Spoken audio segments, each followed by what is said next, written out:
बच्चे ने अपनी माँ से कहा कि माँ मुझे मांस खाना है। उसकी माँ जंगल में गई और कहीं से सूअर का मांस ले आई। उस बच्चे ने कहा कि माँ मुझे ये मांस नहीं खाना। उसकी माँ फिर से जंगल में गई और इस बार गाय का मांस ले आई। उस बच्चे ने कहा कि माँ मुझे ये मांस भी नहीं खाना। उसकी माँ ने पूछा कि बेटा फिर तुम्हें किसका मांस खाना है। उस बच्चे ने कहा कि माँ मुझे इंसान का मांस खाना है। वो लोमड़ी सोच में पड़ गई कि वो इंसान का मांस कहाँ से लेकर आए। फिर वो सूअर का मांस ले जाकर एक मंदिर के बाहर रखाई और गाय का मांस ले जाकर एक मस्जिद के बाहर रखाई। फिर क्या था, दोनों धर्मों में घमासान युद्ध होने लगा और शाम तक वहां पर लाशें बिछ गई। थोड़ी देर में लोमड़ी आई और एक मांस का टुकड़ा उठाकर लेकर चली गई। अर्थात कुछ समझे, अक्सर दूसरों की वजह से हम आपस में लड़ जाते हैं और सामने वाला अपने मकसद में कामयाब भी हो जाता है। आखिर कब तक? तुम बस एक बात याद रखना, ना हिंदू बनो ना मुसलमान बनो, पहले तुम एक सच्चे इंसान बनो। इस देश को तुम पर नाज हो, तुम ऐसी पहचान बनो। और याद रखना, विवेक आपसे हमेशा यही कहता है कि जिंदगी में कुछ ऐसा कर जाओ कि जमीन पर बैठने पर लोग उसे बड़प्पन कहें, औकात नहीं। जय हिंद। याद रखना, तुम ऊपर वाला सब देखता है।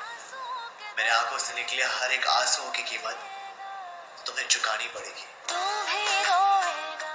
भाई तूने उससे बात करना बंद क्यों कर दिया? लड़ाई हुई है क्या तुम्हारी? जरूरी नहीं हर रिश्ता लड़ाई झगड़े से ही खत्म हो।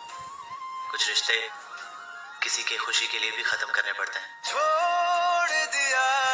कल की बात है, मैं एक वृद्धाश्रम की ओर से गुजर रहा था। वृद्धाश्रम के बाहर एक पेड़ था जिस पेड़ के बहुत सारे सूखे पत्ते सड़क पर बिखरे हुए थे।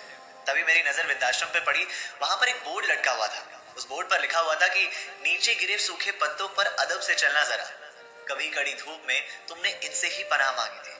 अर्थात मुझे समझ नहीं आता कि जैसे जैसे हम बड़े होते जाते हैं, हमारे माँ बाप बूढ़े होते जाते हैं, लेकिन हम उनके एहसानों को भूलकर अपना कर्तव्य निभाने से पीछे क्यों हट जाते हैं। क्या हम इस काबिल भी नहीं है कि अपने माँ बाप को अपने साथ अपने घर में रख सके?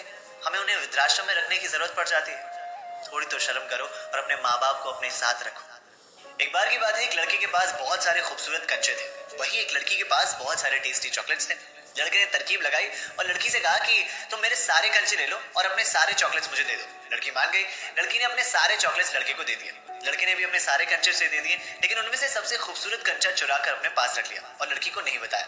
लड़की घर गई, कंचों से खेली और सो गई। लेकिन लड़का पूरी रात सो नहीं पाया, क्योंकि जब वो चॉकलेट खा रहा था तो चॉकलेट को एंजॉय करने के बजाय ये सोचने लग गया कि कहीं लड़की ने भी सबसे टेस्टी वाला चॉकलेट अपने पास तो नहीं रख लिया।